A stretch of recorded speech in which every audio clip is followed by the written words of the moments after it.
Hello, good morning, Adam, and thank you so much for letting me participate in this panel. So, as Adam mentioned, I am the Drilling and Wells and Vision Area owner of TotalEnergies here in UK. I work in a team called Digital and Data, and there what we do is that we try to build user-centric digital products for our internal users in TotalEnergies, and also for other affiliates. I am delighted to be opening this session of the 2022 Future Digital Twin Conference, and also to be moderating the first panel that, as Adam mentioned, is the topic is going to be from proof of concept to proof of scale and how to be successful in doing so. I have with me five speakers.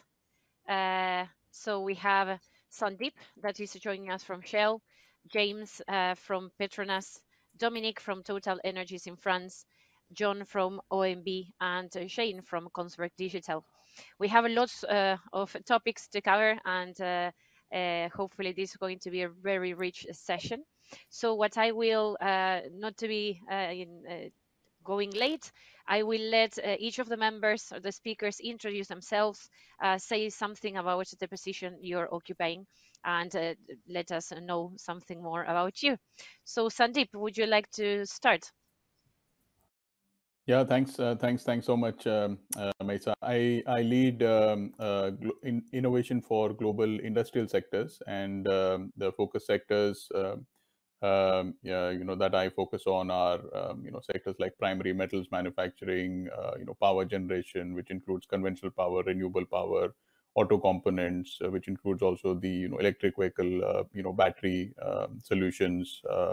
A new one that we got into is the data center industry, and so yeah, I own a portfolio of products which include fluid products, but then also services, with sort of digital components, and also the communications for our industrial sectors. Glad to be here. Thank you, Sandeep. If we go on with James. James, good afternoon for you. Hi, good afternoon. Thank you, Maisa, for the great introductions. Good day to everyone. My name is James Tan from Malaysia. I'm currently the head of software engineering for PETRONAS, which is responsible to deliver the customized software for gas business chapter. A little bit background on myself. So I began my professions as a software engineer in 2003, and I continued my career with oil and gas industry since 2006 as a project engineer, with a system specialized in plant information integrations. I believe that the plant information data is a core component of a digital twin in these days. Right? I joined Petronas in 2014 as a technical solution architect, and my first assignment was to integrate the plant data for upstream asset. Okay, with the access to the plant data that we have, we use the plant data to improve our business by introducing the analytics model to give predictive and prescriptive information, which is multiple disciplinary engineering department, for example, instrumentations, mechanical, process, and electrical. Okay. After that, I move on to gas business as a head of software engineering, and currently I'm doing the digital twin for one of our regasifications plant for remote monitoring and also for remote operations. Okay, that's all about me. I'll return back the floor to you, Maisa. Thank you. Perfect. Thank you, James. Shane, how are you today? Just unmute myself. Yes, very good. Thank you, and thank you for having me on the panel. It's fantastic to be here. So my name is McArdle, and I work for Kongsberg Digital, which is an industrial software company based here in Norway. So we're supporting the wide-scale digital transformation of the heavy asset industry, and that includes anything from maritime to power and utilities to more traditional oil and gas and new energies and renewables. So our product, so I'm responsible for a suite of products, but our product CogniTwin, it's our digital twin, and it's really an industrial work surface that's unleashing the power of data, AI, and collaboration at scale. And what we're seeing is there's Vanessa alluded to it as well at the start, that our industry is getting more complex. We're adding more data, we're adding more distributed systems. We're in a transition, so we have a more diverse mix of energy coming online. And that's not making it easier to operate, maintain these assets, especially these assets of the future, these future energy systems. So I'm a firm believer in technology being the enabler for humans and augmenting humans to be able to meet that challenge head on. New ways of working, operating models, digitalizing workflows, etc. So I'm really excited to be here today and hear a little bit from some of the panel members on how they're succeeding, and in a lot of cases how we're failing and how we're learning from those failures. So glad to be here. Thank you. Perfect. Thank you, James. Sorry, Shane. Moving on to you, John. Good morning. Good morning. I'm John Waters. I am a VP of OMVOW, and currently I'm head of technology support. So my core function is to deliver new technology into our development projects. As such, I'm responsible for building our automated workflows, um, the introduction of robotic rigs into our onshore drilling. I also look after all of the seismic and processing and building the associated models. And I'm also responsible for the delivery or the introduction of agile techniques and agile ways of working into the development organization. Thank you. Perfect, John. And last but not least, Dominique. Hello everyone, I am Dominique Pageault. I am the program manager for the Quantum Digital Twin here in TotalEnergies. So as such, my core activity is to deploy the digital twin for engineering and design data on projects and also on asset in operations all over TotalEnergies, refinery, E&P or new power.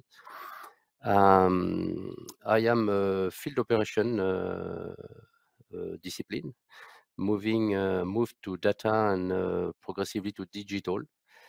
And I am in touch, direct touch with affiliates and projects to make this digital twin deployment possible.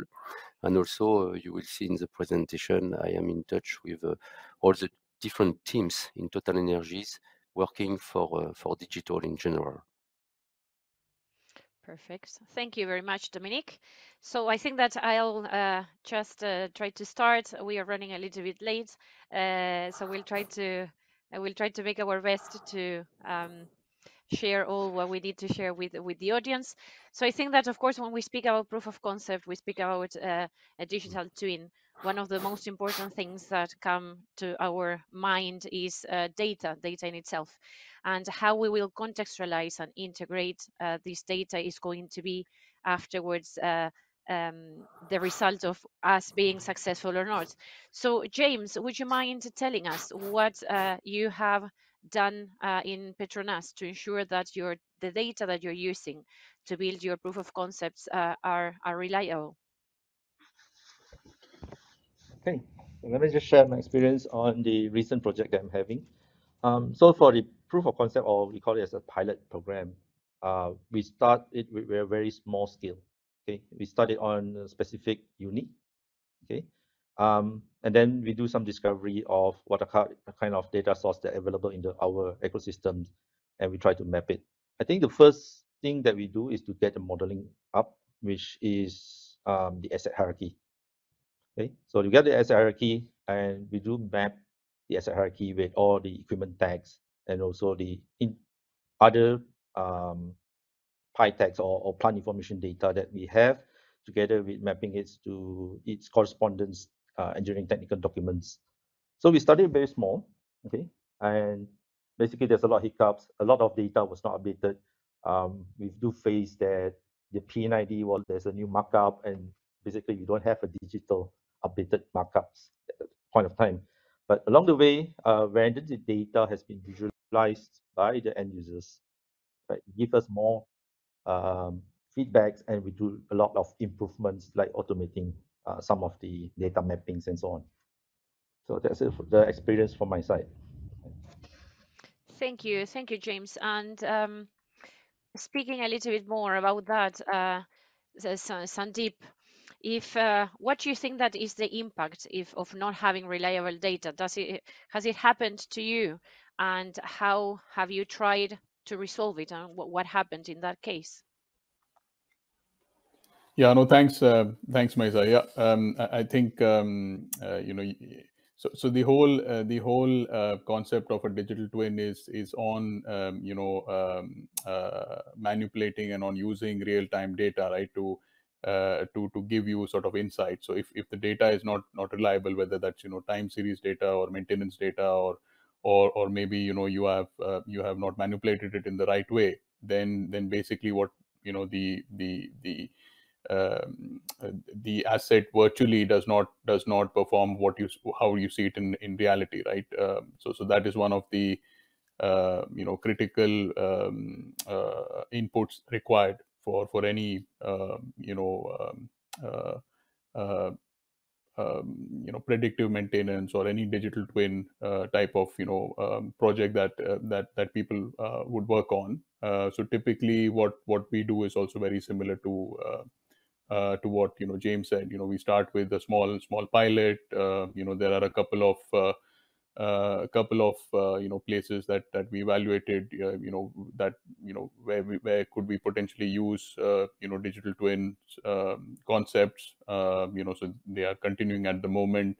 Some of them I'm more focused on solutions that we can offer to our customers within the sectors that I mentioned. So within the industrial sectors, leveraging the sort of tons of data that we have historically been able to gather, right, with in the whole oil and gas value stream.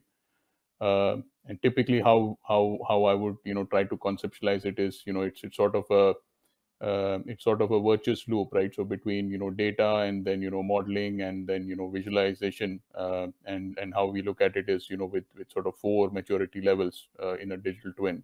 So one is assets, which is the sort of foundational level, and then you move that to sort of a project level, and then you move that to more of a wider sort of rolling out within a particular business or within a particular sector.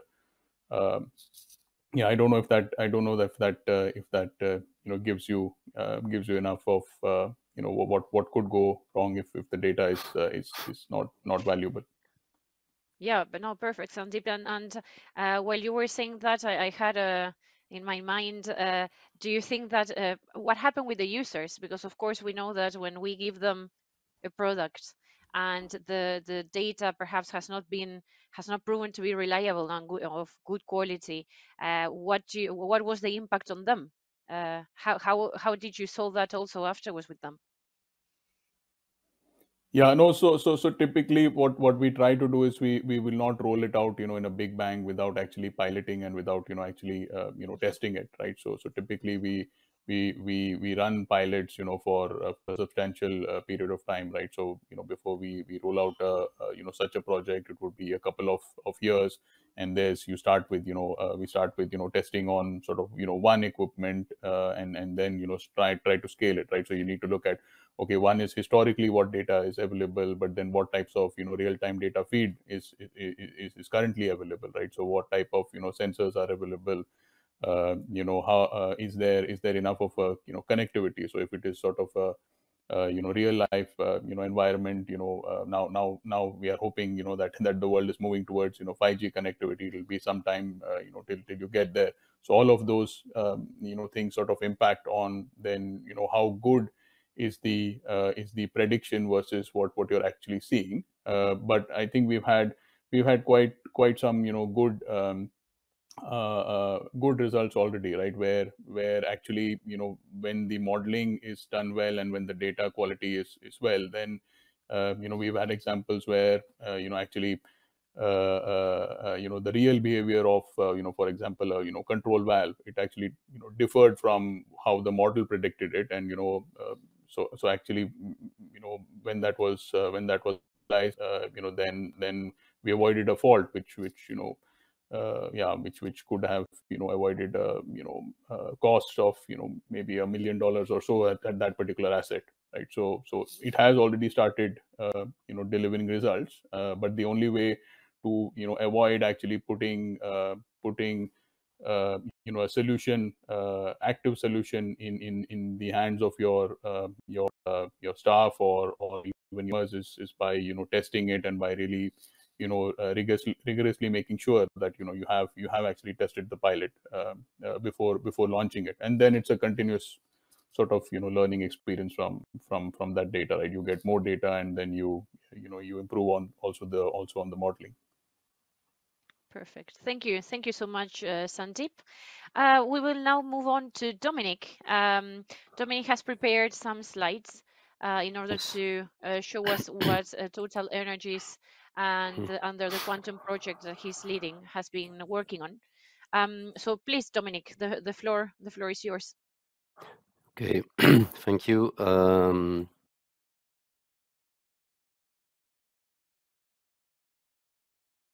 General slide to show that different entities within TotalEnergies are involved in the digital journey and transformation.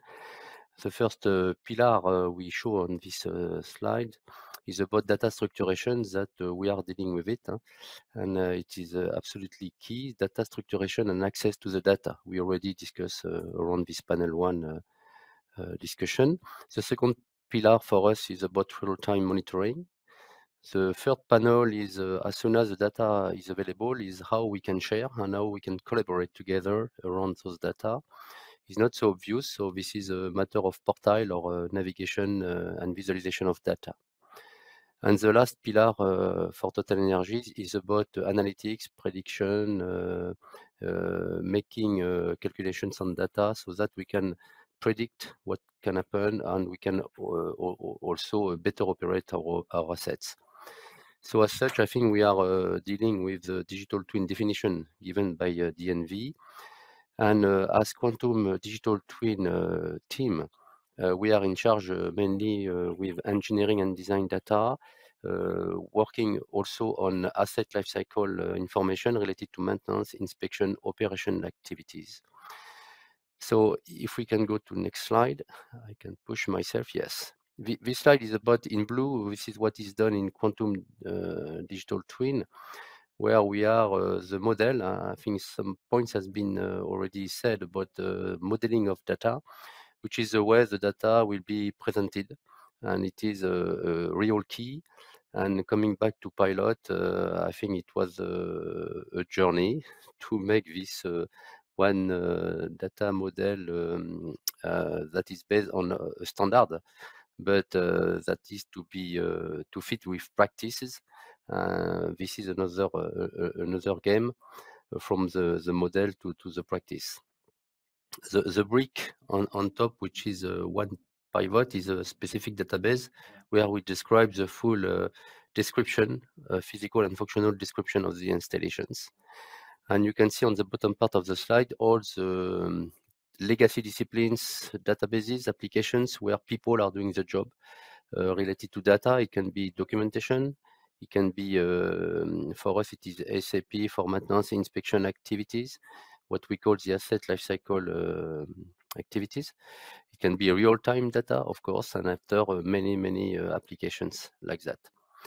And we make the link. We were speaking about contextualization. The contextualization actually is coming because we make the link between the equipment, between the data, and the document available. And this is accessible for the end user via a platform that we call the One Platform, which is for everyone, everywhere, make data available. On top of that, we have what we call the wine site, which is the portal, and the portal gives access to the end user via direct access, via the 3D or point cloud, or even a specific subsea portal to the access. It can be 1D, 2D, or whatever information, asset life cycle, and so on. And you can see that also quantum digital twin is not the only one. We mentioned it in blue here, but in yellow, you can see that there are many users from TotalEnergies digital factories, for instance, that is getting benefit from the work we do about data structuration. that we call the basement of the digital twin, and we come back on that in the last slide. Yes, so this slide is just to show that we want to master as TotalEnergies some key elements as mentioned here. And also the pillar for us is a data preparation factory, which is important because from the pilot phase we learn a lot. As mentioned previously, that it is important to learn. It's a continuous learning path. After we need to think initial load, part of this adventure, I would say, and but also run mode. And it was mentioned also automation is key because the connections between solutions is definitively very important. And we need to also the last point is about also change management, and part of that is to update, to help the assets updating their procedure and to communicate and train people.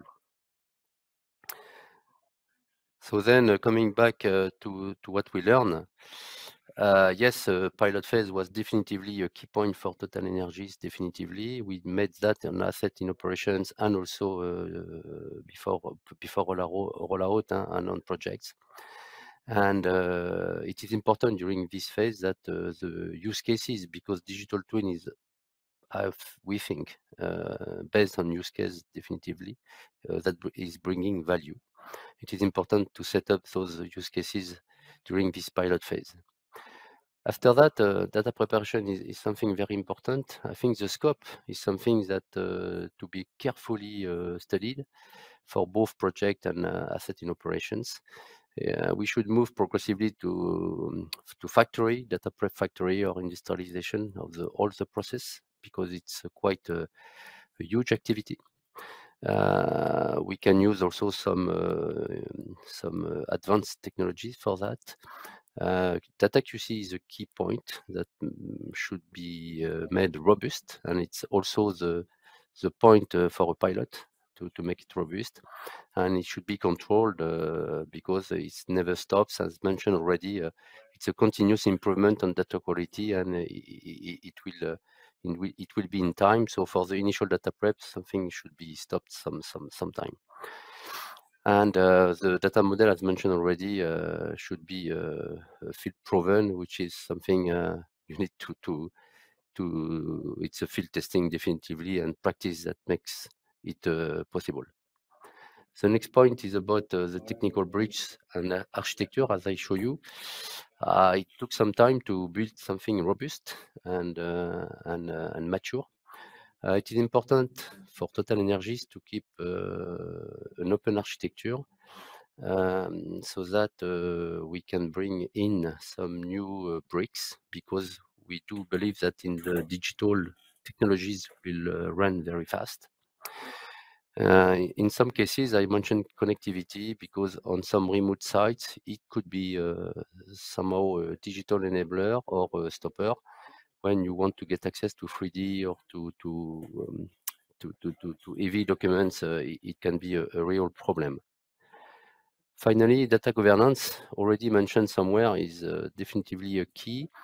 It takes definitively some time and some efforts to align all the disciplines, all the organization working with the same practices, and align on standards so that from one asset to another, the data is set up the same way, so that all the connectors are there, are specified once and after applied several times. So change management should be engaged very early because in case you have to put some data governance on top of that, it takes some time. And the last point, but not least, already mentioned also, is that we need to keep agile on purpose for use cases, and it is a continuous path that is in progress when you start implementing a digital twin. So this is the feedback from TotalEnergies and the job from Quantum Digital Twin here in France. Perfect. Thank you. Thank you so much, Dominique. We will come back afterwards with some questions so that we have some more time for other speakers now. So I will pass now with Shane, because Shane is the only member of the panel that does not work for an operator. So it would be really interesting to have your point of view now, Shane. So you work for Kongsberg Digital, and I think that what would be really interesting to know is how is it that companies like Kongsberg, that is more focused on developing products and digital products and software, how are you enabling operators to move from proof of concept to proof of scale? How are you helping them to achieve their objectives? Yeah, God, I feel a little bit that this is going to be a little bit controversial, surrounded by all the operators running their own digital programs. And it's interesting. I jotted down, I have to be careful. I jotted down a few words here, just while everyone was speaking, and what came up, it was quite common, starting with a proof of concept, years, had to wait till the product was robust. We tested in the field. And I think that's where we can bring value. We're not the best at producing energy. We're the best at producing industrial software. We understand how to version control. We understand how to build quality assurance into it. We build software. We live and breathe agile. We don't have to learn agile. And I think with that mindset, when we come in and talk to our customers, and again, the important part is industrial software. We come with a lot of deep domain experience for our verticals as well. And when we work with our end users or customers, we bring that, and we bring an off-the-shelf and standard solution. We're not building from scratch here. We're literally configuring and scaling out from day one. And what we do often here is, we want to run a proof of concept. And we're going, well, this is working. It's scaled out across thousands of users, across multiple assets with X, Y, and Z operator. Oh yeah, but we're not the same. And this is where I always, beg to argue with that. I've been working in this industry for nearly 20 years, and I've worked as writing work orders, permits, walk lines, walk systems, and our asset management systems are fundamentally the same. They differ a little bit from region to region and regulation to regulation, but they're fundamentally the same. So when one operator says, we're different and we have to pilot this, I'm like, if you want to speed up and accelerate in your digital journey, this has been done. Let's just get it into your user hands. Let's start innovating and iterate very, very quickly. Let's think small, start small, think fast, and scale very, very, very, very quickly. And that's the mindset that we can bring. So all of these challenges that I'm listening to here today, they're solved challenges, and they've been done as an industry, not just as an individual asset or an individual operator. And again, that background that we bring, it's about scaling, not just for individuals, but scaling for an industry. And that's what we have, and that's the experience we have. So maybe a little bit controversial, but also I think a little bit of experiences, I suppose, proven this out several times. Thank you, Jane. And also what would be interesting to know is from your point of view, and again, seeing it a little from like an outsider view, what do you see of these companies now that, of course, we are all the time speaking out energy transition? We heard the opening speaker comment about that. So how are you also supporting majors to walk through this energy transition and be successful in doing so? No, we're living in this era of big pledges, and nearly every single operator has come out and said they're going to be net carbon neutral by 2050. But if you look behind that number, there's another date looming very, very soon, and that's 2030. And there's some quite significant milestones to be hit. That's literally around the corner. Historically, any big events in history has been driven by technology and innovation. And again, as a technology company, that's what we bring. We bring the capability to scale, the capability to innovate very, very quickly, and that's that's common for a lot of technology companies. It's not just for Kongsberg Digital. This is an energy transition again. It's not something we just start and stop. Unfortunately, we're going to be continue to be a hydrocarbon dependent society for quite many years. And Vanessa mentioned at the start, things are going to get more complex. We're going to have distributed energy sources, a diverse energy mix. We're going to have, probably offshore wind farms powering nearshore hydrogen. That's not going to simplify things at all. And there's a lot of discussion now about moving, what's Industry 5.0 going to look like? And Industry 5.0, at least early indications, seem to be putting the human back central to the technology. And a digital twin, and what we do in CogniTwin, that's especially fundamental to drive change. Energy transition happens with them, as I said, having a diverse portfolio mix, but it also happens through behavior change. So one of the first things we do when we come to a site is, especially when we look at the emissions and emissions management, we go, how do you measure emissions? And we go, oh, well, we do X, Y, Z, and there's normally some standards you follow. Are you capturing all your emissions? We don't think so. So people don't even know, and sites and assets don't even know how much they're actually emitting. So we start there. If you can measure, that's great. Reporting is not so important. There's a lot of companies out there reporting, but the mitigating factor, this is where you can turn it back and go, okay, every single person gets an iPad, going out into the field. You can see and measure all of your emissions, your CO2 footprint dynamically in real time. And when you boost the system, increase the pressure, that has an energy impact, which has a direct CO2 impact. Now, when I was as an operator, you didn't link your actions to a CO2 footprint of the facility, but just putting that there in front of people, and they're able to look down and go, oh, right, okay, I'm trying to hit this production target, but do I need to boost as fast or as aggressively as this? Can I do a slower ramp up? Is there another way I can optimize this a little bit? You start to change behaviors and way of thinking, because you can now visually see your impact on the facility's footprint. That's one very simple and very low-hanging fruit. Then you can start to introduce and layer in, energy optimization, which is more an AI machine learning problem to solve. And we're doing that now quite actively. And it's, from an energy nomination point of view, we're seeing more and more facilities become electrified. But that has an impact on the grid providers. So that interface as well, we're optimizing that interface between power suppliers and power consumers, which is quite interesting. We're also looking at different ways like turbine optimization, the chemicals we use like MEG. Every single day, thousands and thousands of gallons of MEG is used to keep hydrates from forming in subsea flow lines. That then is taken back out of the system, regenerated, but there's a lot of loss back into the environment. Do we need to use all of those chemicals? No, we don't. And we've proven it out again and again. And that's something we like to work on as well. So we reduce the environmental impact. So there's a lot of things we can do. It starts, I personally think, with people and then technology to augment what people are actually doing. Thank you so much, Shane. I think that you have given a lot of food for thought. I see that there are some people commenting on the audience. We will come back to that in a couple of minutes. We will first go with John, that also has a little presentation for us. John, I will leave the floor to you, and afterwards we will start with some questions to end the panel, and then move on to some audience questions to the speakers. Okay.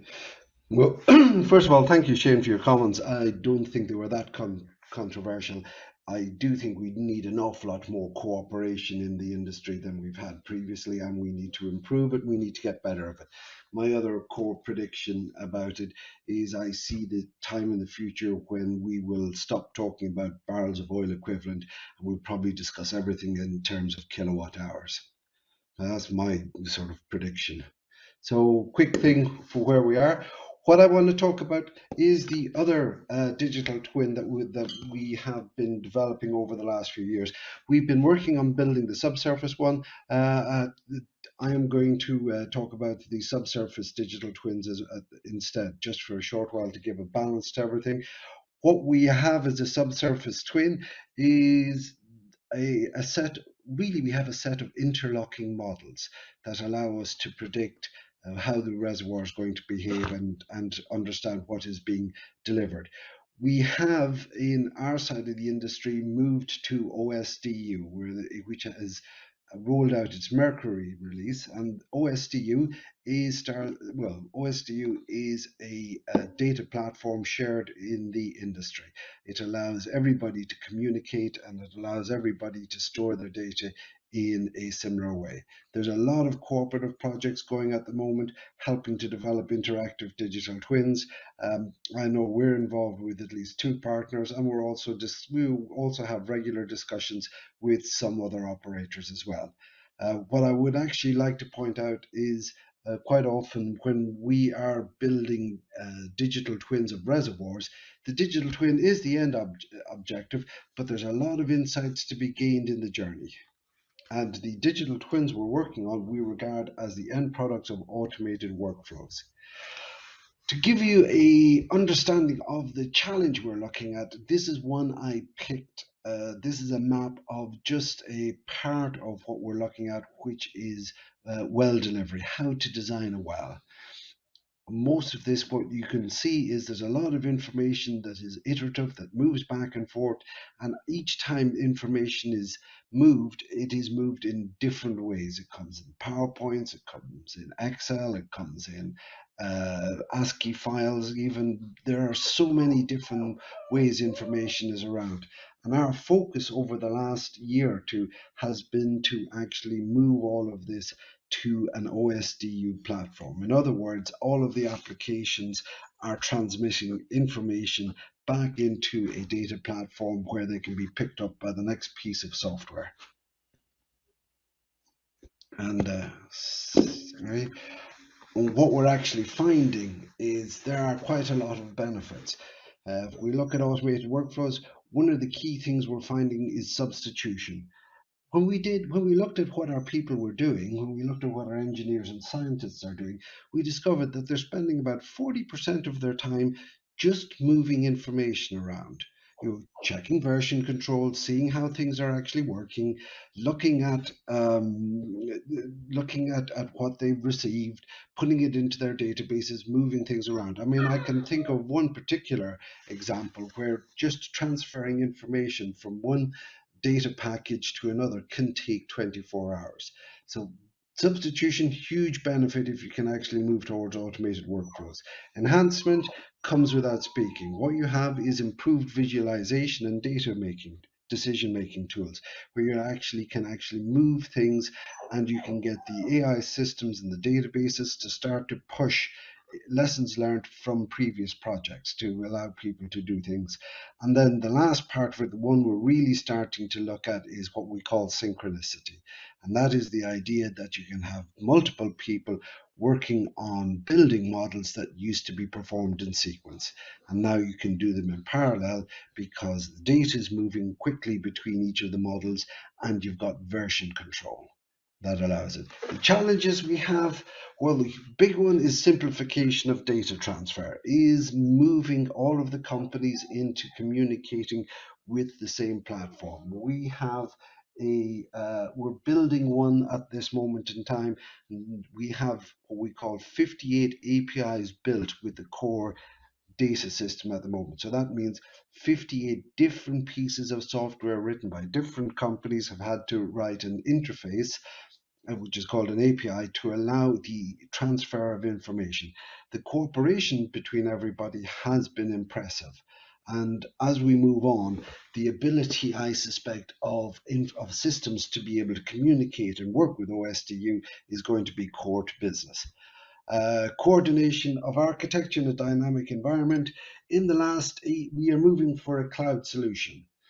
In the last 18 months, the architecture of the cloud has changed 3 times that I'm aware of. So even as we're building, it's like building on sand.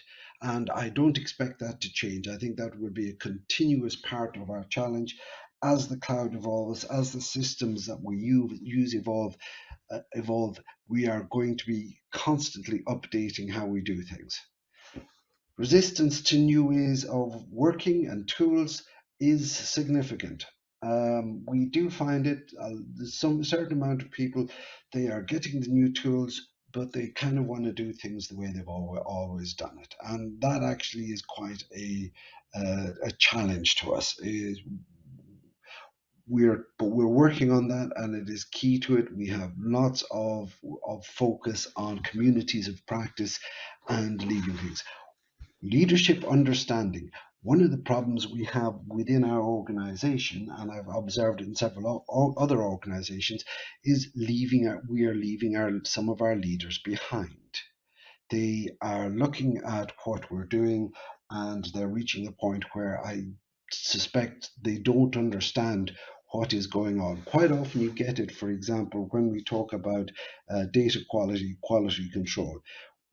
This leads into the silo mentality, where you have people in senior parts of the organization quite resistant to having automated um, data control, and having the fact that if you're building these models, these subsurface models, reservoir models, drilling models, that they're actually communicating to each other as things are being built, and that they worry deeply about where our quality control is going to come from. Something we actually have to deal with on a regular basis, and we have to help people get to a better place.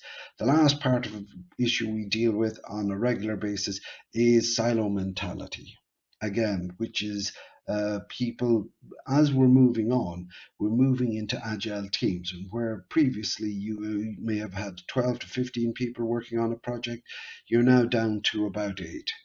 This means that people have to be able to do and move into other disciplines, or at least understand them well enough to be able to help complete them or get to the right technical experts involved. The idea where somebody comes in and says, well, I am just a geophysicist, for example, and that's all I'm going to do, or I am just a software engineer and that's all I'm going to do, those days are gone. More and more, we need people to be more flexible in how they think about things. Just to give you an idea, we talked about synchronicity before.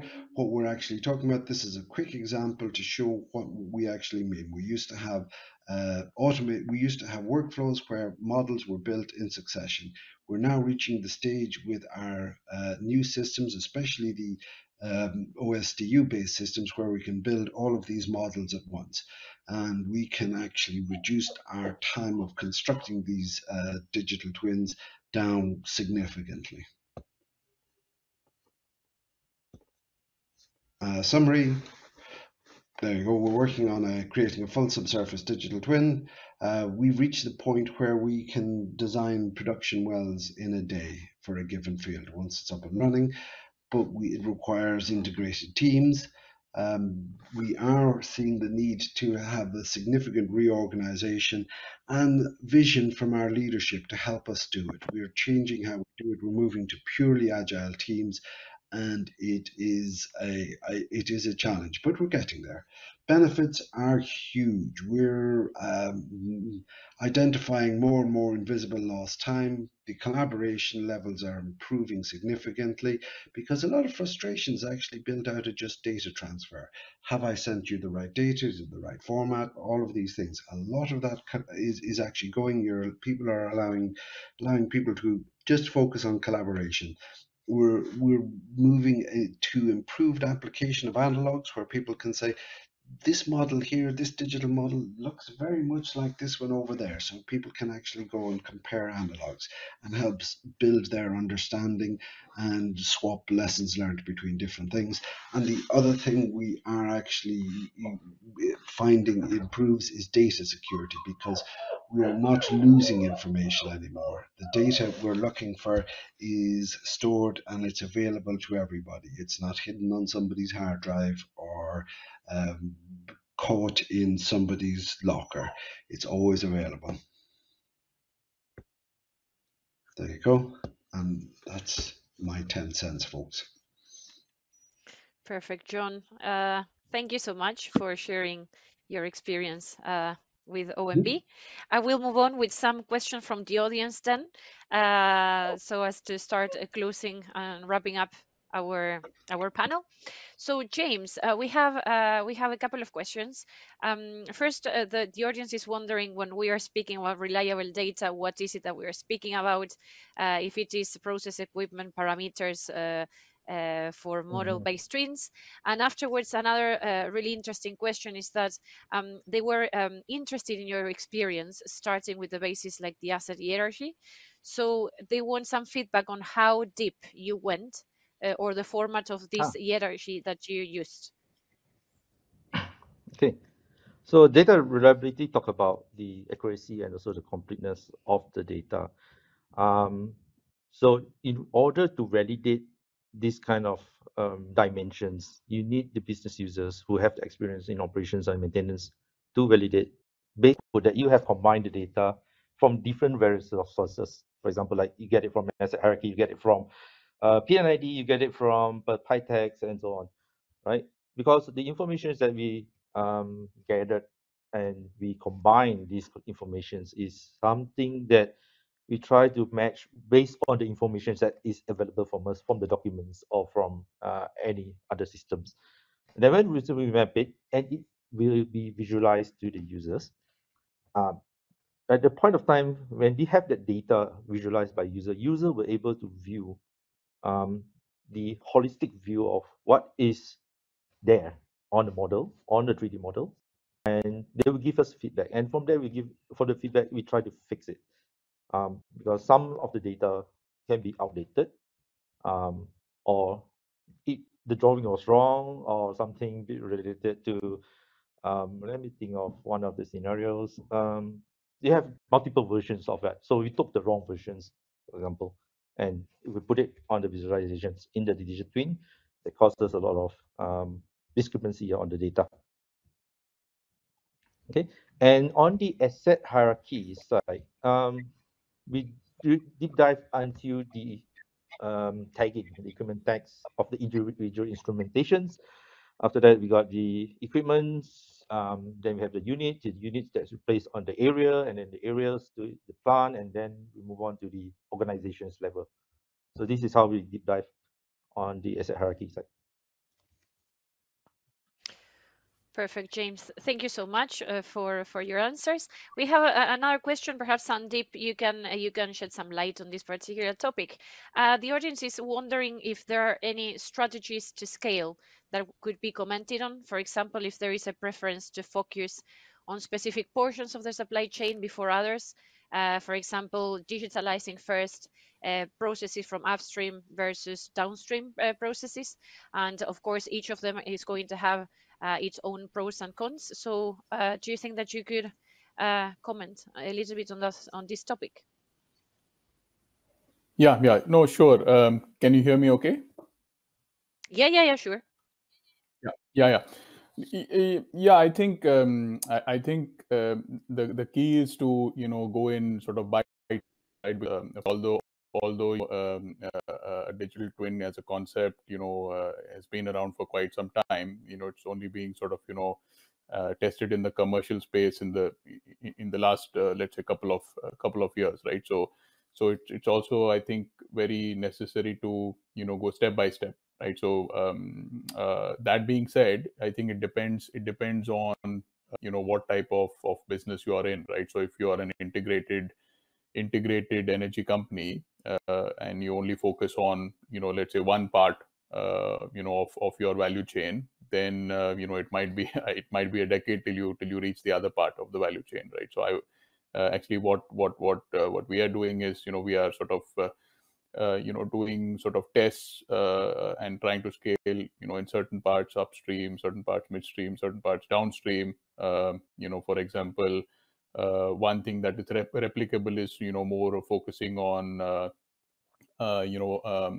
control valves, for example, and critical equipment like compressors, pumps, turbines, generators, and then try and see if that works, and if the predictions that you get from those models are good enough to then scale in different parts of value chain, this type of equipment across the value chain. So yeah, I mean, I know there's no I would say one sort of size fits all for all types of organizations. Yeah, but I think it is necessary to first pilot and test before rolling out in a big bang, and it's better to to break take bite size rather than go for the whole elephant. Perfect. Thank you so much, Sundeep, for the answers. We have also some questions for Dominique. So you spoke during your presentation about industry standards, Dominique, for your data model, and the audience is wondering if that is TXP or any other standards that you're using at scale. And another question is if you are taking into account any machine learning on top of the data that was presented for your architecture.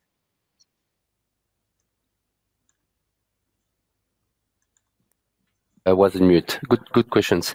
Thank you. And yes, we are using some machine learning for the the different pillars.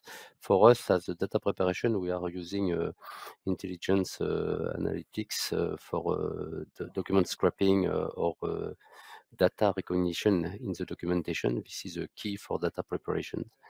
But also in the other pillar presented, that is not part of quantum digital twin as such, but digital twin for TotalEnergies level. We are using a lot of machine learnings analytics, so that some products can be produced to enhance the way we are operating, or the way we can predict what can happen of a given equipment.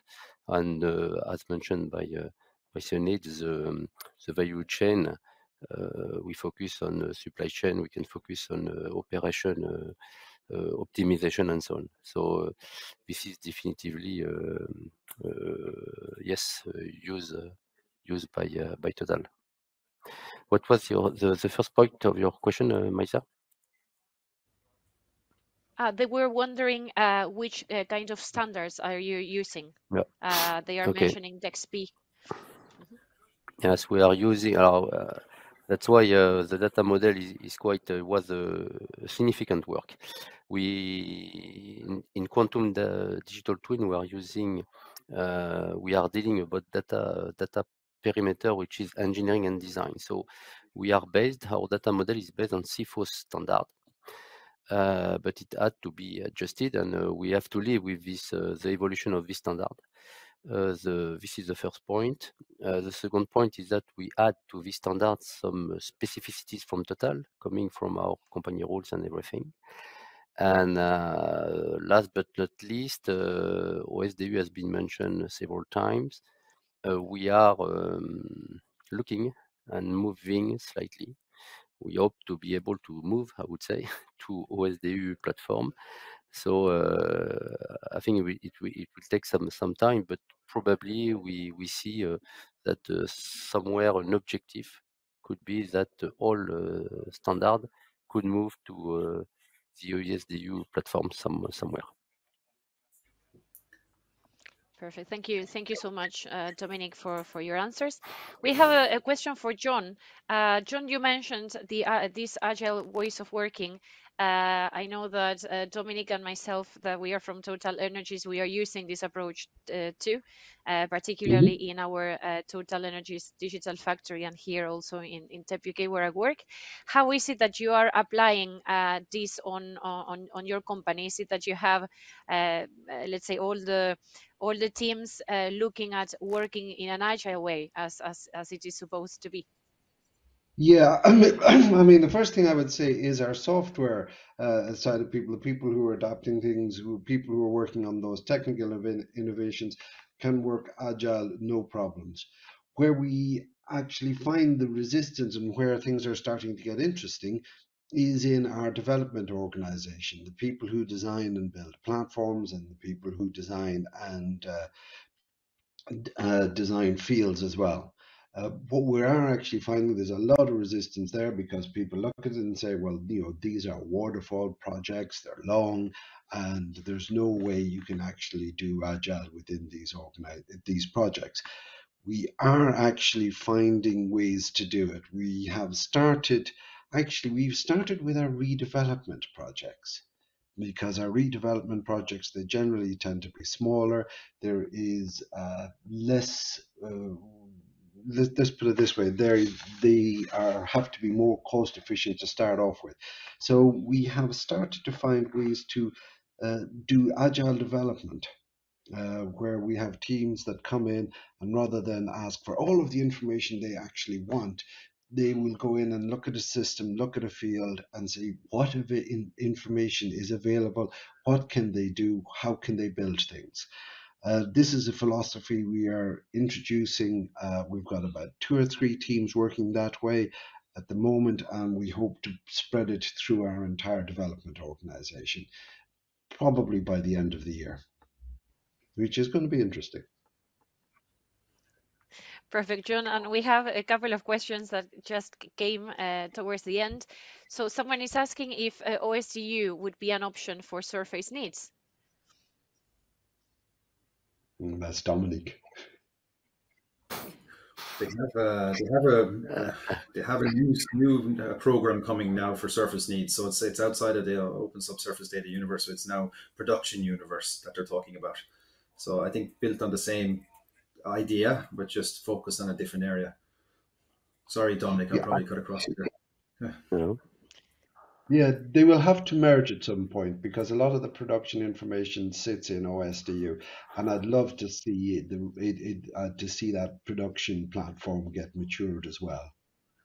Yeah. I mean, we had WITSA-ML, which became a very good standard in drilling, but PROD-ML it didn't have the same level of success, you know. So hopefully this time we're able to achieve something in standardization around production data. But just a quick point there, just to refer back to the standards that the question that Dominique was asked.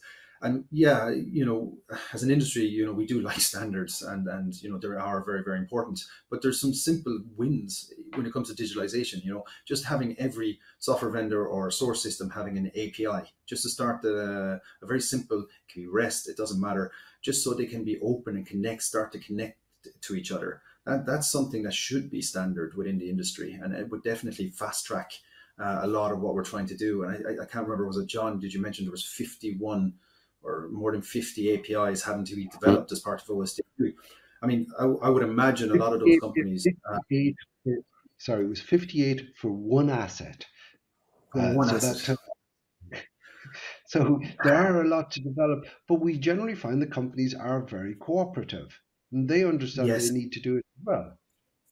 Exactly, and I think that's a mindset change, because you know, I think it was someone at the start as well, maybe Vanessa, that said that a lot of the industry is built to be locked down. You know, that's traditionally how we have been as an industry. We're very safety conscious, and we didn't want to work with each other because you expose your system to risk. So that mindset has really changed, and really changed fast over the last 1 to 2 years. So I think that's a very positive step forward, and eventually standardization will happen at its own pace. But let's get that in place first, that openness. Thank you, Jane, for this insight too. We need to wrap up. It's already 10:15. So what I would suggest is that we can give a little insight on what were the main keys that you are taking from this panel. So I'll try to go through each of you, and you can briefly tell us what you think and what are the main points that, again, you are taking from this session on proof of concept to proof of scale. So Sundeep, if you would like to start the wrapping. Yeah, no, thanks, Maisa. You know, it was an honor, you know, being part of this panel with, you know, our esteemed speakers here. It was good to learn, you know, how are you tackling, you know, the challenges of scale up, and you know, glad to see that, you know, the industry is slowly recognizing that you know, there needs to be more partnership, you know, and more sort of open collaboration, you know, rather than you know, do it all yourself, or, you know, build it all yourself, because that's probably not necessary, and also will make it difficult, you know, to scale these technologies in the future. So yeah, that's my takeaway from today's panel. Thank you, Sundeep. Over to you, James. This was a great discussion. I have seen Dominique and John presented the how they use the digital twin at their companies. Yep, because sometimes you need to be far yourself because we understand the operations and we understand the data very well in our company. I do understand the pain point that you have like 51 APIs to be integrated. You should have something like a centralized connecting interface to connect to all and to be a centralized to provide the data. From my side, basically, we during the POC, we did try out new technologies as well rather than new ways of working. So we did do drone integration with robots that's providing new data feeds to our digital twin. All right. Yeah, it's great to know everyone here. Even Shane have mentioned about the industry software that you are developing. Yeah. Great if you can collaborate, if you can share some discussions on what you have to do and whether to keep our needs. Yeah. Perfect. Thank you, James. Dominique, what were your main key points, and what are you taking away of this session? Yes, thank you. It was very interesting to participate to this discussion. So I take away with we are in a transformation, industry transformation, and so I understood that almost all of us we started small somehow with pilots. After we need to continue. It will be a continuous path, continuous journey, and we need to be agile and to look at the value each step, I would say. After we had this interesting discussion about moving to standard, I think we should go somehow, as we all think. And at the end, I will take with me the point mentioned by John that there is an added value in addition to all that, is that we are breaking the silos. I think this is the case. And toward the more collaboration, which is also something very interesting and important for the industry and for our companies. That's it for me. Perfect. Thank you, Dominique. John, what is your conclusion of today's Thank panel? you. I really enjoyed it. It was excellent hearing from everybody else. I still carry with me, having listened to everybody, a sense of urgency. We have to actually move quicker than we are at the moment in order to get where we need to be. And I think, and I'm glad to hear everybody echo the need for more cooperation. It is going to be core to what we do in the future. We can't afford to sit alone in our ivory towers anymore. We actually have to cooperate much more than we did previously, and that is both operators and software providers. Perfect, John. Yes, I think that also touches this last topic about being agile and understanding that we are not working in silos anymore. So that is something that definitely is one of the main topics for me, at least as a moderator, and the change management also that you introduced with Dominique, and that I know that we have been discussing when we prepped a little bit the panel. So thank you so much.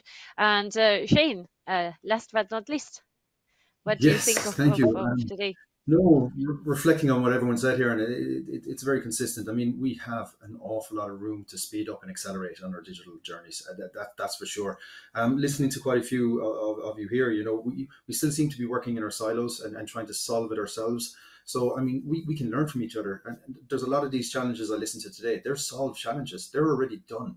And I hear people are still working on them. So like this automating the data quality, James, you know, ask it to tag the document in an automatic way, in an evergreen way. That's already a solved problem in the industry, and maybe we just haven't talked about it or shared it within ourselves, and it's solved with another operator that definitely can benefit the industry as a whole. So I think keeping that openness, keeping those dialogues opening, you know, in a very open way. I think, John, you're correct to not just sit up in your ivory tower and think, yeah, well, we have the best solution. Might not always be the case. It might be the best solution for what you're doing right now, but is it the best solution to scale? Is it the best solution for us as an industry? Maybe not. So I think we're saying the right things. So I'm very, very positive coming out of this panel, actually. Well, you introduced a topic that afterwards is going to be covered by other panel. That is the the build or the buy. So I will leave it for afterwards.